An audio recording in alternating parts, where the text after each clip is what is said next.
ಹೊಸದಾಗಿ ಪಿಎಂ ಕಿಸಾನ್ ಸಮ್ಮಾನ್ ಯೋಜನೆಯ ಅರ್ಜಿಗಳು ಆರಂಭ. ಎಲ್ಲಾ ರೈತರಿಗೆ ರಾತ್ರೋರಾತ್ರಿ ಗುಡ್ ನ್ಯೂಸ್ ಕೊಟ್ಟಿದೆ ಸರ್ಕಾರ. ಈ ಒಂದು ಅಪ್ಲಿಕೇಶನ್ ಹಾಕಕ್ಕೆ ಏನೆಲ್ಲ ದಾಖಲೆಗಳು ಬೇಕು, ಎಲ್ಲಿ ಹೋಗಿ ಅಪ್ಲೈ ಮಾಡಬೇಕು ಎಲ್ಲ ಸಂಪೂರ್ಣವಾಗಿ ನೋಡೋಣ. ಅದಕ್ಕೂ ಮುನ್ನ ನೀವು ಕೂಡ ಈ ಒಂದು ಪಿಎಂ ಕಿಸಾನ್ ಸಮ್ಮಾನ್ ಯೋಜನೆಯ ಹಣವನ್ನ ಪಡಿಬೇಕು ಅನ್ನೋದಾಗಿದ್ರೆ ತಪ್ಪದೆ ಈ ವಿಡಿಯೋವನ್ನ ಲೈಕ್ ಮಾಡಿ. ಹಾಗೆ ನಿಮ್ದು ಯಾವ ಜಿಲ್ಲೆ ಅಂತ ನಮಗೆ ಕಮೆಂಟ್ ಮೂಲಕ ತಿಳಿಸಿ.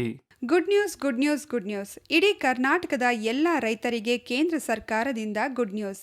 ಇಲ್ಲಿಯವರೆಗೆ ಕೇವಲ 2019ಕ್ಕೆ ಮುಂಚೆ ಪಡೆದ ಜಮೀನಿನ ಮಾಲೀಕರಿಗೆ ಮಾತ್ರ ಕೇಂದ್ರ ಸರ್ಕಾರದಿಂದ ಪ್ರಧಾನಮಂತ್ರಿ ಕಿಸಾನ್ ಸಮ್ಮಾನ್ ಯೋಜನೆಯ ಹಣ ದೊರೆಯುತ್ತಿತ್ತು. ಆದರೆ ಈ 2026ರಲ್ಲಿ ಮತ್ತೆ ಹೊಸದಾಗಿ ಪ್ರಧಾನಮಂತ್ರಿ ಕಿಸಾನ್ ಸಮ್ಮಾನ್ ಯೋಜನೆಯ ಹೊಸ ಅರ್ಜಿಗಳನ್ನು ಕರೆಯಲಾಗಿದೆ. ಹೌದು, ಇತ್ತೀಚೆಗೆ ಹೊಸದಾಗಿ ಜಮೀನು ಖರೀದಿಸಿದವರಿಗೆ ಪ್ರಧಾನಮಂತ್ರಿ ಕಿಸಾನ್ ಸಮ್ಮಾನ್ ಯೋಜನೆಯ ಹಣ ಸಿಗುತ್ತಿಲ್ಲ. ಹಾಗೂ ಇತ್ತೀಚೆಗೆ ಜಮೀನು ತಮ್ಮ ಹೆಸರಿಗೆ ವರ್ಗಾವಣೆ ಮಾಡಿಕೊಂಡವರಿಗೆ ಕೇಂದ್ರ ಸರ್ಕಾರದ ಈ ಪ್ರಧಾನಮಂತ್ರಿ ಕಿಸಾನ್ ಸಮ್ಮಾನ್ ಯೋಜನೆ ಸಾಮಾನ್ಯವಾಗಿ 2,000 ರೂಪಾಯಿ ಹಣ ರೈತರಿಗೆ ಸಿಗುತ್ತಿಲ್ಲ. ಆದರೆ 2019ಕ್ಕಿಂತ ಮುಂಚೆ ಯಾರೆಲ್ಲ ರೈತರು ಜಮೀನಿನ ಮಾಲೀಕರಾಗಿದ್ದರೋ ಅವರಿಗೆ ಮಾತ್ರ ವರ್ಷಕ್ಕೆ 6,000 ರೂಪಾಯಿಗಳನ್ನು ರೈತರಿಗೆ ನೀಡಲಾಗ್ತಿದೆ. ಈ ಯೋಜನೆ ಗ್ರಾಮೀಣ ಭಾಗದಲ್ಲಿ, ಅದರಲ್ಲೂ ವಿಶೇಷವಾಗಿ ಉತ್ತರ ಕರ್ನಾಟಕದ ಕಡೆ ಮೋದಿ ರೊಕ್ಕ ಅಂತ ತುಂಬಾ ಫೇಮಸ್ ಆಗಿದೆ. ಆದರೆ ಈ ಹಣ ಇತ್ತೀಚೆಗೆ ಜಮೀನು ಹೊಂದಿರುವ ಯಾವುದೇ ಮಾಲೀಕರಿಗೆ ಈ ಯೋಜನೆಯ ಲಾಭ ದೊರೆಯುತ್ತಿಲ್ಲ.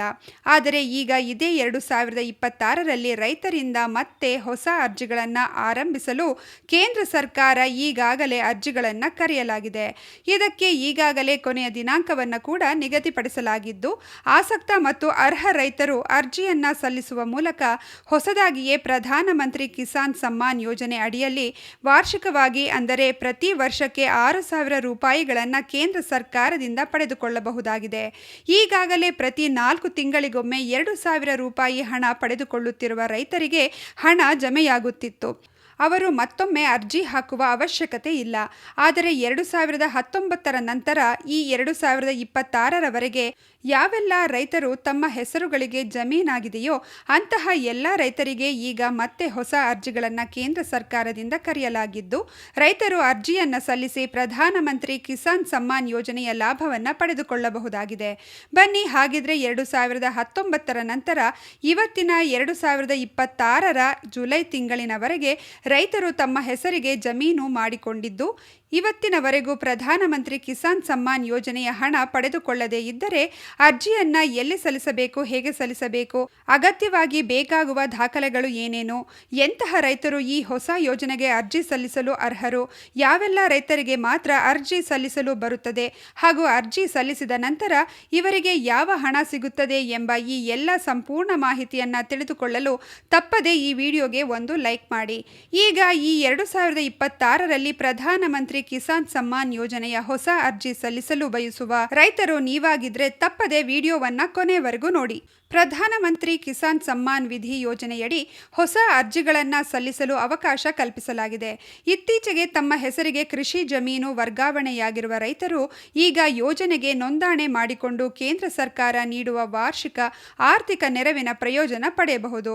ಪಿಎಂ ಕಿಸಾನ್ ಯೋಜನೆಯಡಿ ಅರ್ಹ ರೈತರಿಗೆ ವರ್ಷಕ್ಕೆ 6,000 ರೂಪಾಯಿಯನ್ನ 3 ಸಮಾನ ಕಂತುಗಳಲ್ಲಿ ನೇರವಾಗಿ ಬ್ಯಾಂಕ್ ಖಾತೆಗೆ ಜಮೆ ಮಾಡಲಾಗುತ್ತದೆ. ಈ ಯೋಜನೆ ದೇಶದ ಕೋಟ್ಯಾಂತರ ರೈತರಿಗೆ ಆರ್ಥಿಕ ಬೆಂಬಲ ನೀಡುತ್ತಿರುವ ಪ್ರಮುಖ ಕೇಂದ್ರ ಸರ್ಕಾರದ ಯೋಜನೆಗಳಲ್ಲಿ ಒಂದಾಗಿದೆ. ಯಾವ ರೈತರು ಅರ್ಜಿ ಸಲ್ಲಿಸಬಹುದು? ಅರ್ಜಿದಾರರ ಹೆಸರಿನಲ್ಲಿ ಕೃಷಿ ಜಮೀನು ಇರಬೇಕು. ಪಿತ್ರಾರ್ಜಿತ ಆಸ್ತಿ ಅಥವಾ ವಾರಸುದಾರರ ಮೂಲಕ ಜಮೀನು ತಮ್ಮ ಹೆಸರಿಗೆ ವರ್ಗಾವಣೆಯಾಗಿರುವ ರೈತರು ಹೊಸದಾಗಿ ಅರ್ಜಿ ಸಲ್ಲಿಸಬಹುದು. ಸಣ್ಣ, ಅತಿ ಸಣ್ಣ ಹಾಗೂ ದೊಡ್ಡ ರೈತರು ಸೇರಿದಂತೆ ಅರ್ಹತೆ ಹೊಂದಿರುವ ಎಲ್ಲ ರೈತರಿಗೆ ಅರ್ಜಿ ಸಲ್ಲಿಸುವ ಅವಕಾಶವಿದೆ. ಆದರೆ ಒಂದು ಕುಟುಂಬದಲ್ಲಿ ಒಬ್ಬರಿಗೆ ಮಾತ್ರ ಈ ಯೋಜನೆಯ ಲಾಭ ದೊರೆಯುತ್ತದೆ. ಗಂಡ ಮತ್ತು ಹೆಂಡತಿ ಇಬ್ಬರ ಹೆಸರಿನಲ್ಲೂ ಜಮೀನಿದ್ದರೂ ಒಂದೇ ಆಧಾರ ಸಂಖ್ಯೆಗೆ ಮಾತ್ರ ಯೋಜನೆಯ ಸೌಲಭ್ಯ ಲಭ್ಯವಾಗುತ್ತದೆ. ಯಾರಿಗೆ ಯೋಜನೆ ಅನ್ವಯಿಸುವುದಿಲ್ಲ? 2019ರ ನಂತರ ನೇರವಾಗಿ ಕೃಷಿ ಜಮೀನು ಖರೀದಿಸಿದವರು, ಆದಾಯ ತೆರಿಗೆ ಪಾವತಿಸುವವರು, ಸರ್ಕಾರಿ ನೌಕರರು ಹಾಗೂ ಜಿಎಸ್ಟಿ ನೋಂದಣಿ ಹೊಂದಿರುವ ವ್ಯಾಪಾರಿಗಳಿಗೆ ಈ ಯೋಜನೆಯ ಲಾಭ ದೊರೆಯುವುದಿಲ್ಲ. ಅರ್ಜಿ ಸಲ್ಲಿಸಲು ಬೇಕಾದ ದಾಖಲೆಗಳೇನು?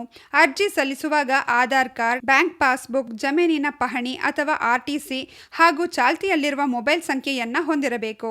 ದಾಖಲೆಗಳಲ್ಲಿ ಯಾವುದೇ ತಪ್ಪಿಲ್ಲದಿರುವುದನ್ನು ಖಚಿತಪಡಿಸಿಕೊಳ್ಳುವುದು ಅಗತ್ಯ. ಅರ್ಜಿ ಸಲ್ಲಿಸುವ ವಿಧಾನ: ಅರ್ಹ ರೈತರು ಅಗತ್ಯ ದಾಖಲೆಗಳೊಂದಿಗೆ ಸಮೀಪದ ರೈತ ಸಂಪರ್ಕ ಕೇಂದ್ರ ಅಥವಾ ಕೃಷಿ ಇಲಾಖೆಯ ಕಚೇರಿಗೆ ಭೇಟಿ ನೀಡಿ ಅರ್ಜಿ ಸಲ್ಲಿಸಬಹುದು. ಅಧಿಕಾರಿಗಳು ದಾಖಲೆಗಳನ್ನು ಪರಿಶೀಲಿಸಿ ಆನ್ಲೈನ್ ಮೂಲಕ ನೋಂದಣಿ ಪ್ರಕ್ರಿಯೆ ಪೂರ್ಣಗೊಳಿಸುತ್ತಾರೆ.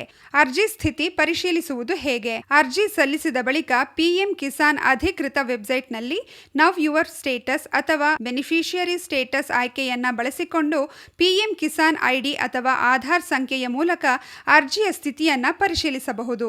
ನೋಡಿದ್ರಲ್ಲ ಸ್ನೇಹಿತರೆ, ಪಿಎಂ ಕಿಸಾನ್ ಸಮ್ಮಾನ್ ಯೋಜನೆಯ ಹಣವನ್ನ ಹೇಗೆ ಪಡಿಬೇಕು ಮತ್ತೆ ಎಲ್ಲಿ ಹೋಗಿ ಅಪ್ಲೈ ಮಾಡಬೇಕು, ಏನೆಲ್ಲ ದಾಖಲೆಗಳು ಬೇಕು ಅಂತ. ಈ ಬಗ್ಗೆ ನೀವೇನು ಹೇಳ್ತೀರಾ? ನಿಮ್ಮ ಅನಿಸಿಕೆ ಅಭಿಪ್ರಾಯಗಳನ್ನ ನಮಗೆ ಕಮೆಂಟ್ ಮೂಲಕ ತಿಳಿಸಿ. ಹಾಗೆ ಈ ವಿಡಿಯೋನ ಯಾರೆಲ್ಲ ಪಿಎಂ ಕಿಸಾನ್ ಸಮ್ಮಾನ್ ಯೋಜನೆಯನ್ನ ಅಪ್ಲೈ ಮಾಡಬೇಕು ಅನ್ಕೊಂಡಿರ್ತಾರೆ ಅಂತವ್ರಿಗೆ ಈ ವಿಡಿಯೋನ ಶೇರ್ ಮಾಡಿ. ಅವ್ರಿಗೆ ಈ ವಿಡಿಯೋ ತುಂಬಾನೇ ಹೆಲ್ಪ್ ಆಗುತ್ತೆ.